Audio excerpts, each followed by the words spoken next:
little shout out that they don't know about, a little jab that they don't know about. Welcome to the Brownwood Lions Coach Show here on KOXC. I'm Darius Tuckley along with Brownwood Lions head football coach, athletic director Sammy Burnett. Got a pretty busy day today. Just in reference to, I almost missed the radio show because I forgot it was Wednesday. Thanks, Stuckley. Well, I've been busy. I know. Well, tell everybody about your busy day. Well, it started about 5 this morning. Got up and cleaned myself up and headed to school so that we can get ready for our first morning workout. We have moved everything to the junior high, and that place looks wonderful over there. So we started off the day with that. Received some letter jackets yesterday. I was sad for the kids because I'm like, now their letter jackets have come in, and it's too hot to wear them, and Mother Nature said, I'll help you with that. So it's been sort of cold today, but we've had some new letter jackets running around, so that was nice. Awesome. So, and then there's some bond stuff and working through some things and trying to get some lights moved from the high school to the junior. There's always something that you do that you forget about. You know, we got some quality lights in the Snodgrass building, and I go to work out this morning in the junior high, and the lights are horrible over there, so we're trying to move some lights from that building over there and get it done before Waldrop sets up on the 1st, and we're going to be off and running with some new facilities. That's what Friday is the Yes, first. sir. Yes, sir. It's here. I don't even seem I need to lock the door at the Snodgrass building because there's nothing in it, but I'd lock it anyway. Yeah, that's a good idea. Because people don't need that. We don't need vagrants. That's right. No loitering. Yeah. So what else is going on, Coach? Other than Well, we had a little baseball and softball action last night. Both of those teams hard-fought losses, but talked to both coaches. They felt there was something to learn from. Both of them are participating in tournaments this week, Thursday and Saturday for the girls at Llano, and then the baseball team will be in Brock. The varsity will be in Brock on Thursday, Friday, and Saturday. Okay. Track will be kicking off at Tarleton. Relays over there. That's Thursday, and I think that's all we got for the week other than soccer. The girls will be at China Springs, and the boys will host China Spring on Friday. Big district games for soccer. Need some wins bad. Track, the girls coming off a first place performance. Yep, they're going to a good meet. There'll be a lot of our district opponents there. That'll be neat for them to get to participate against them to see where they, where they're at right now, measure themselves against the district opponent. Got a DEC meeting coming up pretty soon. The new DEC, Brock's going to be the chair of that, I think, and we'll start working on some scheduling and rules for each sport. Let those coaches get together and hash all that out. Then they'll send those to us, and we'll go approve those things. But trying to get things in order for the next year, which is the same district for most of our sports except for soccer, of course, and will be the same district, but we'll include Brock in that. I'm still getting used to the fact that Brock's moving up and down. Yeah, that's crazy. We assume that they're going to be there for baseball and softball. That's an assumption because those hadn't come out yet. They'll come out pretty soon, but we're still assuming that they're going to wind up being in the same district. I don't see why we wouldn't be. Yeah, usually baseball and softball just follows basketball. That's what they usually do. Now, there was a time at Honey Grove that I was in 5 different districts, and it's hard for me to keep up with what district was associated with what sport. That's the truth. There was 5 different districts. That doesn't sound like a whole It lot was of not fun. There was a lot of meeting going on back before they had Zoom. No, yeah. Yeah, I was traveling a lot to DEC meetings. I'm sure you enjoyed that. Yeah, it's wonderful. Couldn't remember anybody's name hardly. There's 5 different districts. I'm like, what? Hey, Coach. Hey, Coach. You can't go wrong with that. Hey, Coach, how's it going? I've That's been called right. that a few times. Hey, Coach, how you doing? Yeah. Hey, glad to have Star back. She made it through her 13.1 miles with a bunch of irritated calves. That's not animals. That's muscles on her feet. What are those called? Gastrocnemic? What? That's what that muscle's called. So you didn't know I was so smart. Well, I can't argue with you, so I'm going to assume that's right. That's what it's called. Yeah, congratulations to Star. Yeah, that's a big deal. We hack on her, but that's a big deal. That's a big deal. I got news for you. You'd be hearing the sirens go off if I tried to run a 13.1 miles. I mean, that's how bad I am. I don't know that I could run the .1. I know sure it. couldn't get to 13. I could walk to .1. Yeah, maybe. But Well, thanks, guys. and she says she wants to do it again. See, there's something wrong with it. See, hey, by the way, I didn't mention, we do have softball on Thursday and Saturday, but in between those, we're going to get another game in. We're going to host Brady at 6 o'clock here at softball field. Well, there you go. Look at that. There's action everywhere this weekend. Is. Not quite as busy as last weekend. Last weekend, I think everything was going on. It was a lot going on. Just like, Thursday we got, we got freshman baseball team going on the road. We got JV baseball team going on the road. We got varsity baseball team going on the road. You got track going on. You got softball going on. So we still got a lot of things going. And then you go, same thing's going to happen on Friday, except you play at home in softball. The baseball, all three teams are on the road.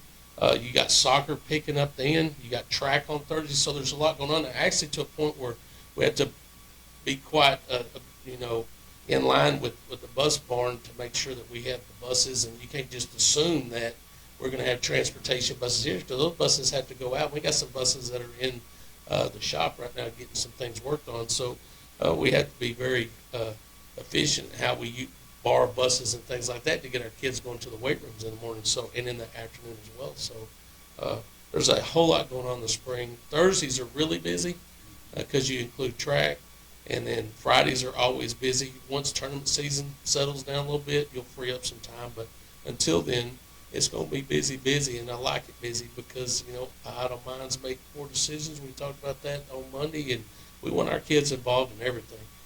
This morning we get in that weight room. We hadn't been in there. We've been working out during the period. We start our next phase, which is we'll only live 3 days a week instead of 5, and we start implementing our mat drills, our plyo boxes, our speed ladders, all the agility things that are needed to be stronger, faster. So an example of that, like we lifted this morning at 640. Then during the period today, we'll work on speed, trying to develop speed in all of our athletes. So we'll run the hill, we'll run wickets, we'll run sprints, or that kind of stuff during the period. And then after school, those kids will go to track and that kind of stuff. But on Tuesdays and Thursdays now, we're going to go during the period. We will do all of our explosive stuff. Work on mats. We do mats for one reason: toughness. It creates a tough individual because it's not easy. They really got to push through. They got to battle themselves and learn to finish and do it the right way. Then you start working on explosion things with plyo boxes and footwork with the speed ladders and the jump ropes and all that kind of stuff. So we'll do that on Tuesdays and Thursdays during the period, so we don't make our kids come up in the morning. But on Monday, Wednesday, Friday, we'll lift in the morning. During the period, we'll work on speed development, and then after school, they'll go to track or baseball or wherever they're going. During the fifth period, on Tuesdays and Thursdays, we go during the period and work on explosion and just toughness, and then after school, they go to track. So definitely in phase 2 right now. We got to speed through phase 2 because when you start looking at 7-on-7 and dates with that, that's been bumped up. So there's going to be not pretty soon, probably a month or so of this, and then we're going to be back on being outside trying to figure out who we are and what we're going to try to do for 7-on-7 because that's coming up pretty quick too. So got a lot going on.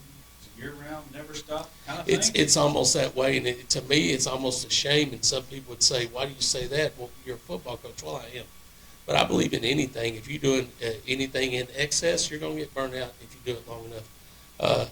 So we do. Our kids love playing this 7-on-7. They really enjoy it, So we have to be prepared, and they got to know what they're doing when they go out there. We got a whole bunch of new faces. I'm enjoying the weight room right now because I see those kids stepping up and leading when you lose the Cole Millers and the Quentin McCartys and the Icalls and the Marcelo Hookers, and I could go down the list, and all the kids that we had that were gone that were seniors that lead. Davis Lee was a phenomenal leader for us. Those guys that just went out there and had Sam Coleman. I mean, just go down the list of quality leadership that we had last year, and then go back the year before all the leadership today. That was my message is, we got to grow, man. When someone's going to step up, where are those leaders? And one of them said, they're gone. I said, no, they're not. They're being developed right now. Those guys are gone, but you're here. Someone's got to step up and take the lead if we want to continue to be successful. So we had those conversations, but it's good. But I'm enjoying seeing how some of those kids are developing.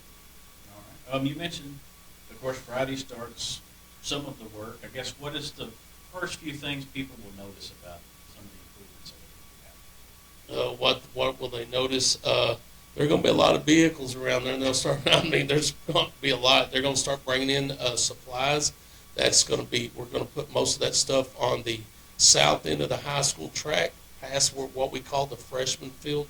And it'll extend in towards that soccer field where they're going to start bringing things out. You're going to start seeing dirt work being done.